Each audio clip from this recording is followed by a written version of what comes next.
About 12 hours after playing the session that you might have seen in the previous vlog, I get a text from my buddy Jeff, who's been in several earlier episodes, saying that he's about to make a trip to Talking Stick in Arizona. I hitch a ride because it's one of my absolute favorite places to play, and the same is true for Jeff. Do you know how many trips I've taken out there? How many? This is number 6. In the last 2 months or what? Since the 19th of December. It's a long drive from Las Vegas. We get some snacks at a place where Bob Lazar's good buddy is a greeter at the door. After almost 5 hours in the car, we finally arrive at the casino. Can't tell you how excited I am. The staff is great, there's tons of action, and as you'll see, the games play big. The first thing that I do once I get there is check into the hotel. They've got a nice and comfortable room. This is one of the most basic with 2 queens. That's all we need. Neither of us will be spending too much time in here. The second thing I do is buy into the 5-10 game for $1,500. It's actually 10 to 600 spread limit. There are a few unique rules to Talking Stick that make the game interesting. There's no cap on the buy-in. It's 7-handed poker at 1:40 in the morning with massive stacks at the table. Hang on, it's about to get nuts. The first orbit I pick up ace-8 suited under the gun. No waiting around, I'm getting involved right away. I open to 35. The Talking Stick is just how I remembered it. No one likes to fold. The button calls, the small blind calls, the big blind calls. We're going 4 ways to the flop. The dealer puts out ace-5-3 with 2 hearts. We flop top pair and the nut flush draw in a multi-way pot. Small blind and big blind check. I don't need to bet too large. I'm happy to keep people in with a variety of weak holdings since my hand has a ton of potential to improve even from top pair. I make it 60. In the history of Arizona poker, no one has ever won a pot with a flop bet. The button calls quickly. Small blind wants to put us to the test. He raises to 200. It's a somewhat odd sizing considering he's up against 2 opponents who have already put money in on the flop, with a third opponent that still has cards, and the raiser is out of position on everyone. If he has a made hand and wants to charge draws, he's certainly not making it too much for us to see additional cards. The big blind folds. It's on me. This is a situation in which plenty of people tend to overplay their hands. I have a strong combo draw, but I don't need to inflate the pot at the moment. The small blind could have a set, 2 pair, or an ace with a better kicker that he raised with for value. He won't be folding most or possibly any of those combinations if I put in a re-raise. Could also have a weaker flush draw or a bluff with something even worse. Those hands will be drawing extremely thin, and I want to keep them in. For that reason, I call for 140 more. If I had a set, this would be a different story, and I'd be trying to pile in as much money as possible. The button folds. It's now heads up with the small blind. The turn is the 8 of spades. We have top 2 pair to go along with our draw. Now we're beating a lot of the combos that the small blind may have check raised for value. He doesn't let up though. He fires for 400. To make sure that I keep the opponent's bluffs in, I call again. I still might be up against a set. The river is a miracle deuce of hearts. Got better on every street for us. It's like I'm back in San Francisco walking away from the Tenderloin. I'm trying to hold back my excitement. Meanwhile, the opponent isn't fazed by 3 hearts or 4 to the straight on board. He bets 600. Remember, this is a spread limit game, so that's the max that you can bet. I have 780 total. Guess what? One. Raise. All in. Takes a little while to get all the chips in. It's only 180 more for the small blind to call, and he seems reluctant to do so. It's safe to say that I'm not up against 6-4 of hearts. Or maybe I am, and this is the sickest slow roll ever. Eventually the player calls for a tiny bit more. I turn over the cards. We get a little redemption with ace-8 suited, since in the previous vlog I turned the nut flush with ace-8 of spades, and I lost a big pot when the opponent rivered a boat. You can see the small blind show his neighbor what he had. Usually the rule is if you show one player you have to show all. The guy just lost a big pot, so it's not good etiquette to ask him to show the whole table, but later the player on his right would tell me that the small blind had 4 deuce and flopped the straight.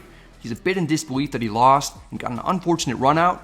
I'm pumped to get a double up 10 minutes into the session. I was considering adding on. There's no need to anymore. We've got about 3,000 in front of us and we're just getting started.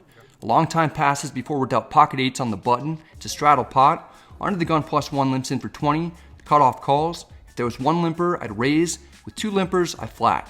The small blind calls for 15 more. The big blind is a player named Jason that just sat down. He's a hilarious dude that informed me that he watches the YouTube channel. He's not going to stand for a limp pot on his watch. No limp, no limp, no limp. Jason raises to 110. Under the gun +1 calls for 90 more. The cutoff folds. I'm okay with the bigger pot. I call to set mine. The small blind folds. We're going 3 ways to the flop in position. It comes 6-6-3 rainbow. It's about as good as it gets for our hand when we don't make a set. The big blind bets 125. It's a paired board with low cards and no real draws to be concerned about, so just because he's betting small doesn't necessarily mean that he doesn't have anything. Under the gun +1 folds. I call to see what develops. We're heads up. The turn is a 7. This time the big blind checks. I consider checking. If I was in Vegas, I almost definitely would. Instead, I bet 200 to deny equity from hands with 2 overs. If he has a big pair, he'll likely call. Then if he checks the river, I can check back and get to showdown potentially cheaper than if I check back turn and he bets large on the river. This is a board that isn't going to connect well with someone who's raising out of the big blind in a straddle pot, so I don't expect to get raised very often. We don't always get what we expect though. The big blind makes it 800. This is the last thing that I wanted. Why didn't I just check? My gut is telling me that I've got the winner here. I've never played with this guy before, and he's only been at the table for about 10 minutes, but he gives off the vibe of someone who's willing to do some crazy things.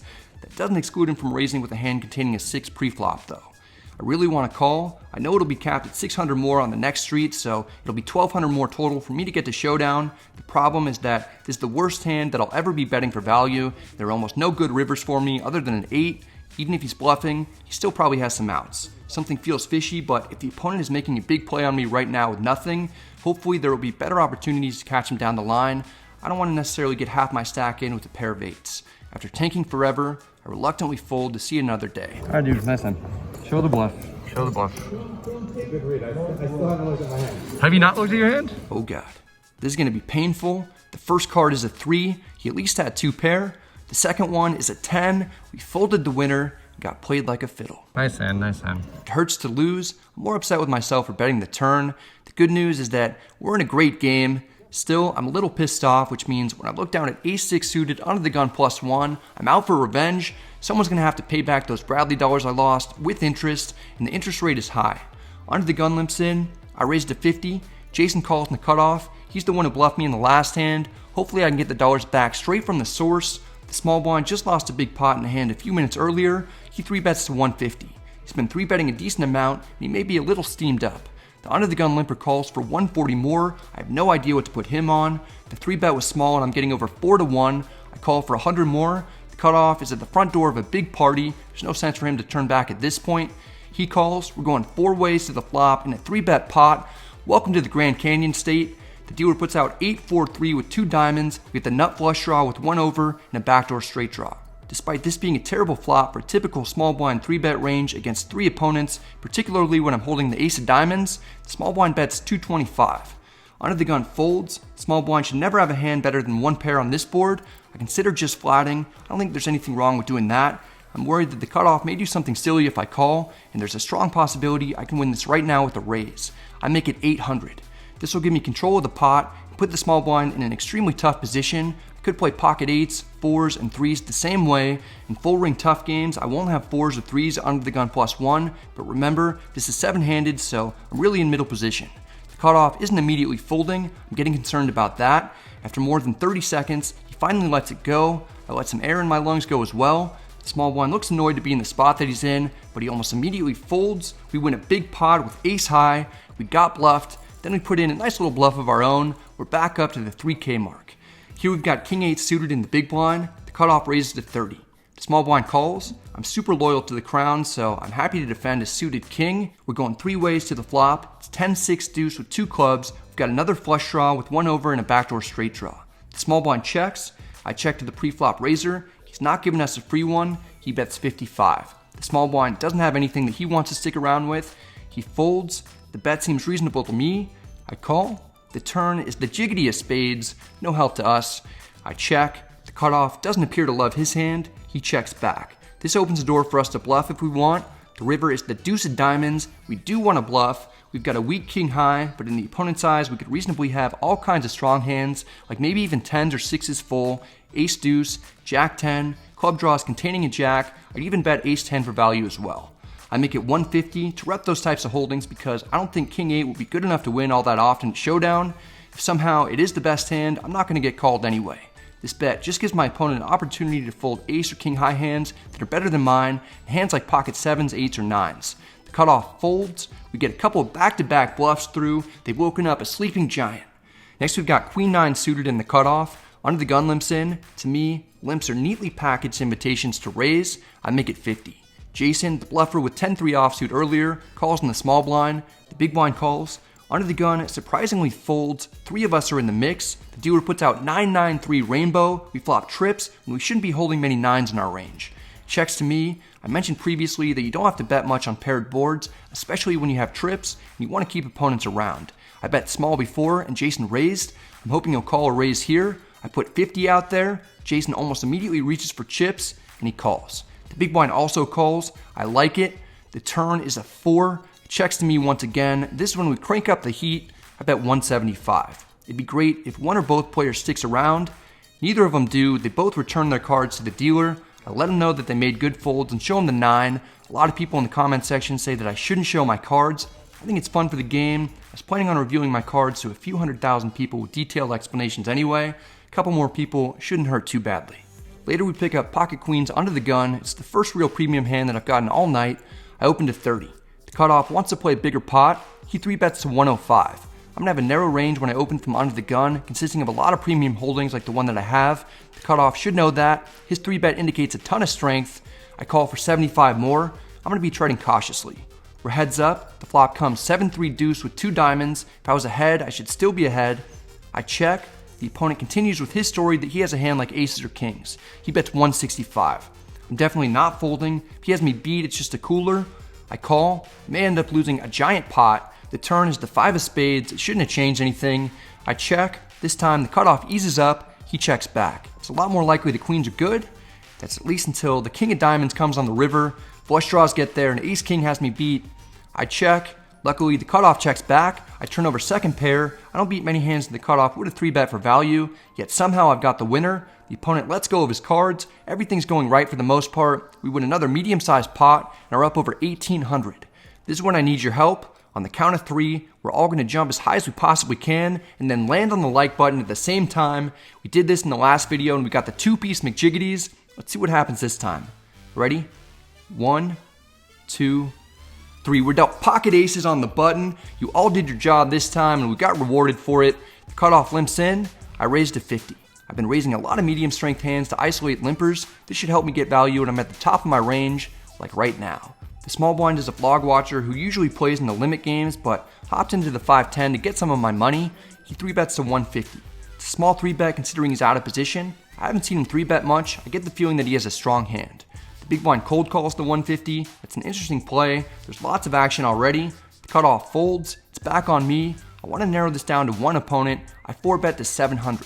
Certainly on the larger side. The thing is that if the small blind calls, the big blind will still be getting almost 3-1. Another interesting thing is that in this casino, the betting is capped at 4 bets. This means the small blind can't 5-bet. That doesn't stop him from trying though. He slides in about 1,500 more before the dealer informs him that he's not allowed to do that. It's pertinent information for me because the opponent has a hand that he's willing to get it all in with pre-flop for over 2,000. Most likely he has kings, but his enthusiasm makes me think that he might have aces as well.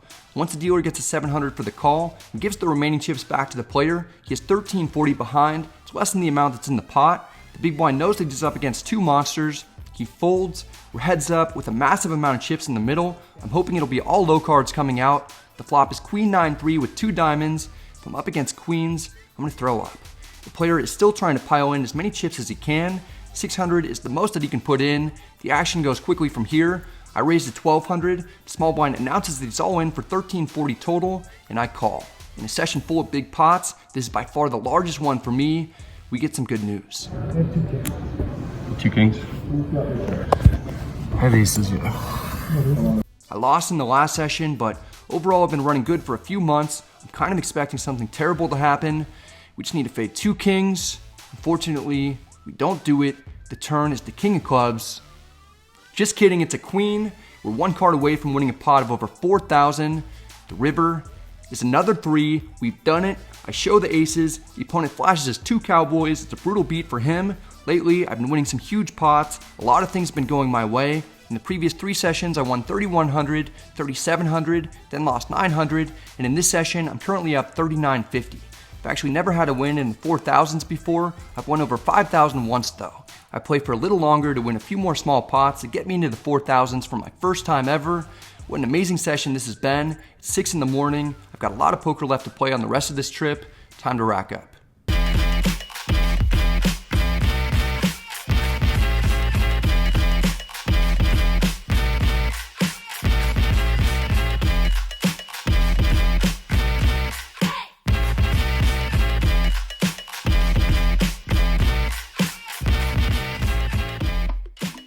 Great way to start out the trip. I won $4,060 over 4 hours. Started out with that ace-8 of hearts hand, 10 minutes in, and doubled up. So that was awesome. And then it got bluffed by Jason when he had the 10-3 offsuit. And then it was on the right side of the cooler with aces versus kings. So I lost $900 at Bellagio less than 24 hours ago. And my buddy Jeff told me he was going to Arizona. So it was a last-minute decision for me. Really glad I decided to come. And hopefully this is just the start for a great week. I'm gonna be out here for a couple more days, and I'm gonna get some sleep and then get back after it in a couple hours.